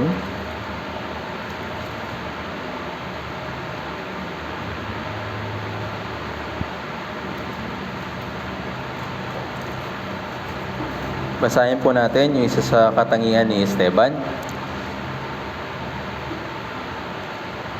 Basahin po natin yung verse 5 muna. Gawa chapter 6 po. Gawa chapter 6, verse 5. Basahin natin sabay-sabay, 3, 2, 1. Nasiyahan ang buong kapulungan sa kanilang sinabi at pinili nila si Esteban, lalaking puspos ng pananampalataya at ng Espiritu. Kasama sina Felipe, Procoro, Nicanor, Timon, Parmenas, at si Nicolas, at isa Hudyo na taga Antioquia. So, si Esteban po, kabilang po siya sa 7 deacons na itinalaga ng mga elders noong time po na yon. Sila, yung mga deacons, sila po naglilingkod. Sila po ay yung literal na naglilingkod talaga, yung manpower, kumbaga. Pero si Esteban, hindi lang siya basta malakas physically. Hindi lang siya handa na maglingkod sa church sa pamamagitan ng kanyang katawan. Si Esteban, siya isang tao na lalaking puspos ng pananampalataya at Espiritu Santo. Kaya yes, meron siyang physical strength. Pero ano po yung mas mahalaga? Spiritual strength. Siya isang lalaking puspos ng pananampalataya. Paano nagkaroon ng pananampalataya? Sa pamamagitan ng pakikinig. Tama po ba? Ngayon, paano ka lalakas bilang isang Kristiyano? Sa pamamagitan din ng pakikinig. Wala na pong ibang paraan. Naintindihan po. Kaya si Esteban, yun nga, lalaki puspos ng pananampalataya at ng Espiritu Santo. Ibig sabihin, yung puso niya ay pinangungunahan o pinamumunuan ng Espiritu Santo. Kung ano yung instruction ng Espiritu Santo sa kanya, ginagawa niya. Kasi nga, yung Espiritu Santo ay nananahan sa kanya at yung Espiritu Santo ay kumikilos na may kapangyarihan sa kanya. Paano po? Dahil nga siya ay puspos or puspos ng pananampalataya. Gaya ng binanggit natin dito. Verse 8, basahin po natin ng sabay-sabay. 3, 2, 1. Si Esteban na puspos ng biyaya at ng kapangyarihan ay gumawa ng mga dakilang kababalaghan at mga tandaasan. So, ito yung resulta. Dahil nga siya ay puspos ng pananampalataya at puspos ng Espiritu Santo, ano po yung nagawa niya? May kapangyarihang gumawa ng dakilang kababalagan at mga tanda sa mga tao. Kaya hindi po instant na si Esteban, instant malakas siya o kaya magaling ka agad. Siya po'y pinalago rin ng kanyang pananampalataya. Sabi nga dito, puspos ng pananampalataya at ng Espiritu, kasama ng iba pa. Naintindihan po. Kaya yung words of God ay napakahalaga. Naintindihan po. Hindi po tayo makakausad sa Christian life natin kung pag-a-attend lang. O kaya pakikinig lang. O kaya pagbabasa lang. O kaya pagpe-pray lang. Yung lumakad kasama ng salita ng Diyos ay napakahalaga. Naintindihan po. Yung pag-usad kasama ng church ay napakahalaga. Lahat po ito ginagawa natin sa present time. Naintindihan po. Iyaw po kayo ng halimbawa. Sabi dito, babasahin ko po yung chapter 6, verse 2. Babasahin ko po. Tinawag ng 12 ang buong kapulungan ng mga alagad at sinabi, hindi nararapat na aming pabayaan ang salita ng Diyos at maglingkod sa mga hapag. Yung 12, sila po yung mga naglilingkod yung mga nauna na naglilingkod sa church o sa pamamagitan po ng mga sa brothers and sisters. Pero kulang dahil nga sobrang dami. Sabi sa verse 1, ng mga araw ng ito, nang dumarami ang bilang ng mga alagad. So, dumadami na sila. Marami na silang kailangan tulungan, asikasuhin. Yung 12, hindi na nila kaya. Kaya nga, nagpumili sila ng pito pa, or additional 7. Yun po sila Esteban, yung binanggit po ng mga pangalan dito. Pero ano pong sabi dito sa verse 2? Tinawag daw yung 12 alagad ng kapulungan at sinabi sa kanila, kung kayo ay maglilingkod, dapat hindi lang kayo equipped ng physical na kakayahan, kundi meron din kayong salita ng Diyos. Naintindihan po. Sabi dito, hindi nararapat na aming pabayaan ang salita ng Diyos at maglingkod sa mga hapag.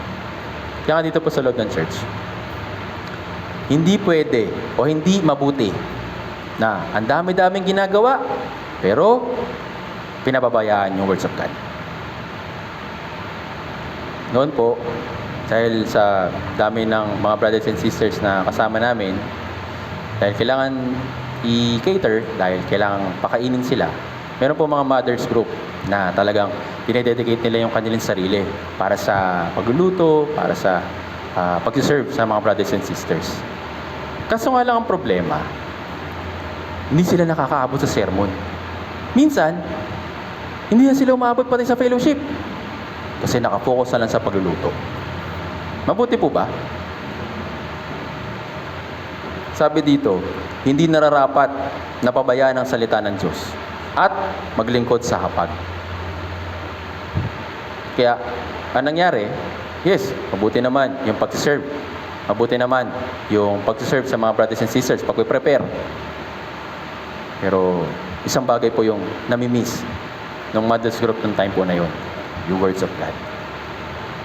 Kaya, ang instruction, hindi pwedeng magluto hanggat hindi tapos yung sermon. Or, kung gusto mong magluto, kailangan tapusin mo yan bago ka makinig ng salita ng Diyos.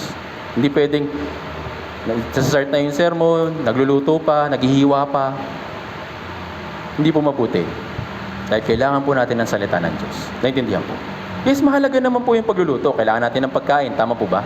Pero kung yun yung magiging dahilan, kung hindi makakapakinig yung ibang mga nasa ministry, tatanggalin ko na lang yung pagluluto. Bakit? Ano po bang priority natin? Pagluluto o salita ng Diyos?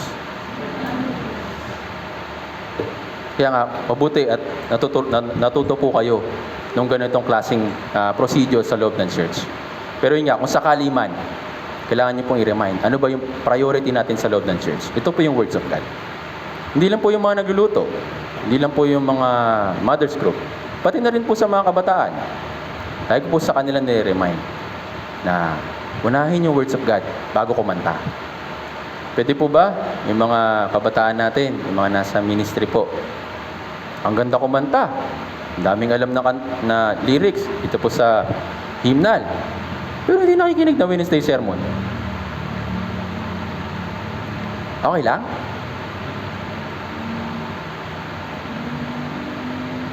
So para kang nagpapagawa ng isang mabigat na trabaho sa isang tao na walang kain, pagod na pagod yung katawan. Magagawa po ba niya kung wala siyang lakas? Hindi rin. Naiintindihan po. Kaya sabi dito, hindi nararapat na pabayaan ang salita ng Diyos at maglingkod sa mga hapag. Ganun po yung nangyari sa sinaunang church dahil sobrang nilang dami. Ang dami nilang kailangan nasikasuhin, dami nilang kailangan paglingkuran. Pero sabi ng mga apostol, mga alagad, hindi pwede na pabayaan yung salita ng Diyos tapos maglilingkod lang kayo. Naintindihan po. Ganun na rin po sa bawat isa sa atin, pati na rin sa mga leaders. Hindi pwedeng maraming ginagawa, pero kulang naman sa words of God. Eventually, yung puso po ninyo, manghihina at manghihina, ang lalabas dyan, sa halip na pagpapasalamat, reklamo. Yun po yung iiwasan natin. Naintindihan po. Pero kung yung puso natin puno ng biyaya, kagaya ni Esteban, kahit na mahirap yung sitwasyon, ginawa niya. Naintindihan po. Bakit? Puspos siya ng pananampalataya sa pamamagitan ng words of God. Sa pamamagitan ng Espiritu Santo, ginabayan siya. Naintindihan po. Kaya nga kahit na pinagbabato na siya, kahit na pinagbabantaan na siya na patayin, hindi siya tumalikod. Bakit? Kasi nga sapat yung kalakasan na meron siya para harapin yung pag-uusig, harapin yung mga, sabihin na natin talagang hindi magagandang pwede mangyari sa kanya nung time po na yun. Ready siya. Naintindihan po. Kaya, ano pong ginagawa ng Diyos sa loob ng church? Ginagabayan niya, pinapakain niya. Bakit? Kailangan natin maglakbay. Nasa ilang. Kung tayo ay mahina, mapapagod lang, tapos hindi re-recover yung ating Christian life sa pamamagitan ng words of God, meron po nag-aabang ng mga malikita. Ito yung kasalanan. Naintindihan po. Kaya, siguro naman, kayo naman po ay na-experience na.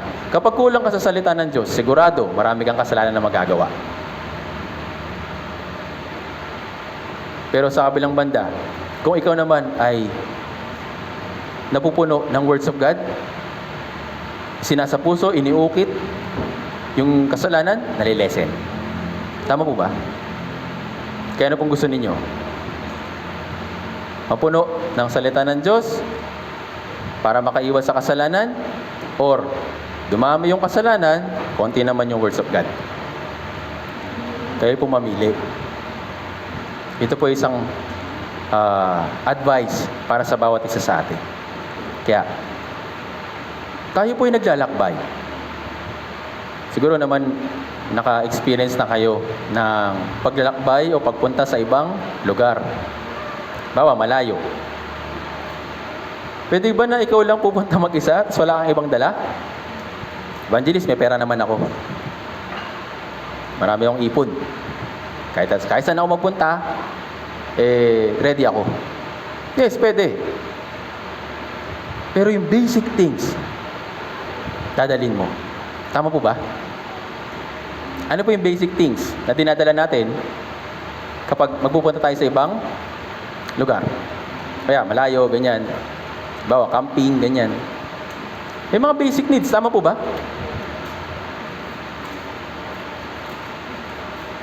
Kung alam natin kung ano yung paglalakbay, magpe-prepare ka. Tama po ba? Kung alam mo na ikaw, aalis sa isang lugar, pupunta ka sa ibang lugar na hindi ka pamilyar, hindi ka naman sanay, maghahanda ka. Tama po ba? Hindi pwedeng, bahala na kung ano man yung abutan ko dun. Hindi pwedeng ganun. Kaya nga, pinaghahanda tayo ng Diyos sa pamamagitan ng words of God. Naintindihan po. Hindi pwedeng pabayaan yung salita ng Diyos at maglingkod na lang. Ang ganda nga naman pakinggan. Ang daming servant, pero wala namang salita ng Diyos. Hindi po siya kaaya-aya sa paningin ng Diyos. Naintindihan po. Kaya, para tayo makausad ng sama-sama, matulungan yung ibang brothers and sisters, ano pong kailangan gawin? Magpakalakas. Naintindihan po. Paano po magpapakalakas? Sa pamagitan ng words of God. Naintindihan po. Wala na pong ibang paraan. Hindi na tayo dapat lumayo para lumakas sa Espiritu. Words of God, yung pinakamagandang example. Pinakamaganda para sa atin. Naintindihan po. Kaya nga natutuwa po ako sa mga kabataan na nag-participate. Alam ko po na grabe yung kanilang stress sa tawag nito sa pag-memorize, sa pagkakabisado ng mga verses para sa Samuel Academy. Pero iba, nakikita ko na talagang willing sila na matuto, makinig ng salita ng Diyos para ma-equip yung kanilang sarili para sa pag-evangelize. Noong time po na merong Samuel Academy, nakakayaman sabihin, pero kailanman di po ako nakapasa kahit isang beses. Kasi una, yung aking memory ay masyado nang napaagang pumurol. Hindi ko na nagawang hasain nung nandun ako sa time na yon. Kaya nagsisisi ako. Pero sabi ko, hindi pa naman uli lahat. Naniniwala ako, natutulungan ako ng Diyos para ma-sharpen ulit yung aking memory ng paunti-unti. So, kahit na hindi ko makabisado yung maraming verses, pero meron naman tumatatak kahit paano. At yun yung biyaya para sa akin. Kaya, kung meron tayong chance na ma-improve yung Christian life natin, lalo na sa pagbabasa, pakikinig, grab natin palagi. Dahil ito ay chance lang. Actually, marami pong brothers and sisters na gustong sumama dun sa Samuel Academy. Pero dahil sa paghihigpit, hindi sila nakasama. Dahil sa circumstances, hindi sila nakasama. Meron po akong mga nabalitaan na gustong-gustong sumama ng isang participant ng isang young adult group. Kaso nga lang, ang problema, hindi pinayagan ng nanay. Kaya, naintindihan ko na talagang doon sa part niya, talagang nalulungkot siya, talagang sana nakasama ako. Kung pinayagan lang sana ako ni mama, ganyan, halimbawa. Pero yun nga, yung mga nakasama na nandun, pag po ninyong baliwalain, yung chance na binigay po sa inyo. Dahil ito po yung napakagandang chance para tayo ay ma-equip ng salita ng Diyos. Actually, napakaswerte nga ng kabataan eh. Bibihira sa mga mothers group, fathers group, yung isang separate na retreat. Tama po ba? Leaders retreat lang. Wala namang mothers group retreat, di ba? Pero sa mga kabataan, young adult retreat, youth camp, Samuel Academy. Bakit po? Dahil para lang ba may magawa yung mga bata? Hindi. Nais po na tulungan yung mga bata para sa future ng evangelism dito po sa Pilipinas. Yun po yung napakagandang chance. Naintindihan po. Dito po tayo minomold ng Diyos kung ano yung plano niya para sa Philippine Lifeword Mission. Darating yung araw na yung mga ministers natin mula sa Korea, babalik na ulit sila sa kanilang motherland. Tapos pupunta naman sa ibang lugar. Paano pag dumating ng time na yon? Tapos hindi pa tayo equipped. Mangangapa tayo. Anong gagawin? Pastor, balik kayo. Kailangan namin ng tulong. Kaya nga, habang may pagkakataon, yung guidance ng Diyos ay palaging isipin. Hindi ito para lang sa ating sarili. Ito'y para sa evangelism. Ito'y para sa ibang mga kaluluwa sa paligid natin. Naintindihan po. Napakagandang chance na ibinibigay para sa bawat isa sa atin. Kung sasayangin natin, ikaw bahala. Nasa sayo yan. It's your call. Sabi nga. Kung gusto mo na magamit in the future para sa evangelism dun sa lugar na kung nasan ka, yes, sama-sama natin pag-aralan yung salita ng Diyos. Hindi ko pa po alam kung ano po yung mga iba pang mga hiwaga na nandito po sa Biblia. Marami pa akong hindi alam. Kaya nga, sinisikap ko rin. Kahit na yung isip ko hindi na sharp, yung memory ko hindi na rin ganun ka hasa, pero sinisikap ko. Kahit paunti-kunti. Naintindihan po. Si Esteban, sabi dyan, puspos siya ng biyaya. Bakit siya napuspos ng biyaya? Paano po?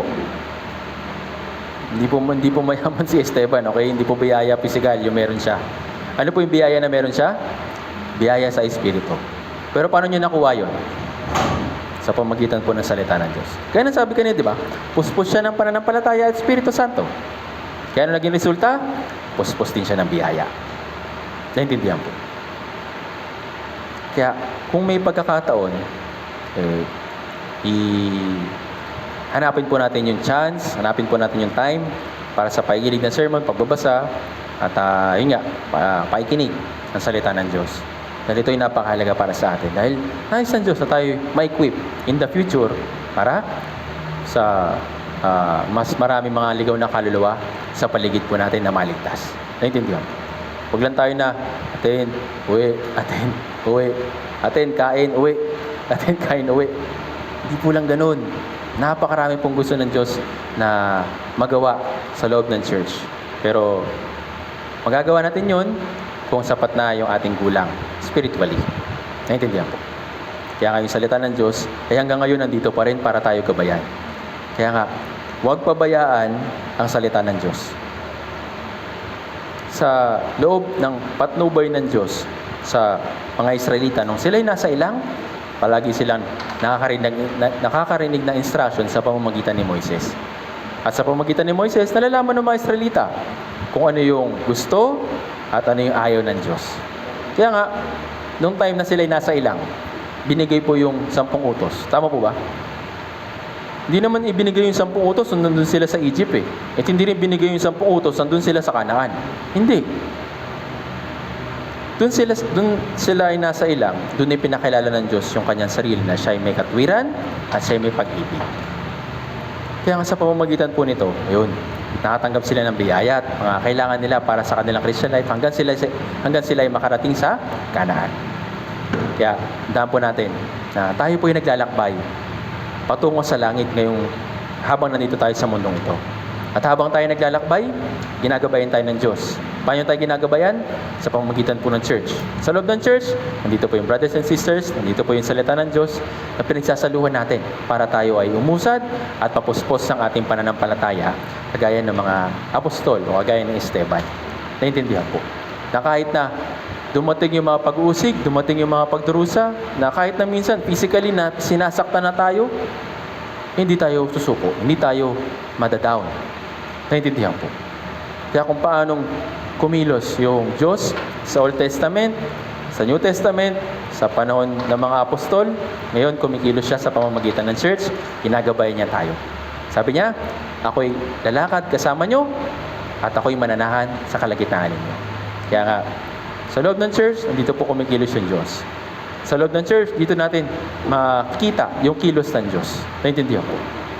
Kaya nga, at mas as nananatili tayo sa loob ng church, nakikita natin yung iba pang biyaya na pwede nating matanggap sa ating Christian life. Kaya nga, wag na wag aalis sa church. Dahil nandito po yung source ng kailangan po natin. Naintindihan po. Kaya, pasensya na at overtime. Gusto ko sana na paikliin, pero marami pa po kong gustong sanang i-share. Pero kailangan na rin po nating tapusin dahil meron pa tayong ibang mga schedule. Okay? Sana po meron po kayo naintindihan. Sana naunawaan po ninyo kung paano ginabayan ng Diyos yung mga Israelita kahit na sila'y nasa ilang. Tayo pong lahat ay umukat manalangin. Banal at mahabagin naming Amang Diyos, nagpapasalamat po kami sa pamamagitan po ng iyong mga salita ay nakatanggap po kami ng kalakasan, spiritually at biyaya. Nawa aming Ama, sa pamamagitan po nito ay magawa po namin ng mas maluwalhati at kaaya-aya sa iyong paningin ang mga kalooban po ninyo sa loob ng church. Tulungan niyo po nawa kami upang sa pamamagitan po nito ay mas higit po namin kayo makilala at nawa yung puso po namin ay pampuno po ng biyaya. Nawa sa pamamagitan po ng mga salita at instruction po na pinawanawan niyo po sa amin, naway ito'y makarating sa aming puso, hindi lang po sa aming isip, at naway ito'y makarating sa aming puso at magawa rin po namin na masunod ito at maisabuhay. Hindi po namin ito magagawa kung wala pong tulong at gabay, kaya pakiusap, sa iyo lamang po kami aasa at magtitiwala. Lahat po na ito ay dinadalangin po namin sa makapangyarihang pangalan ng Panginoong Hesukristo. Amen. Salamat po.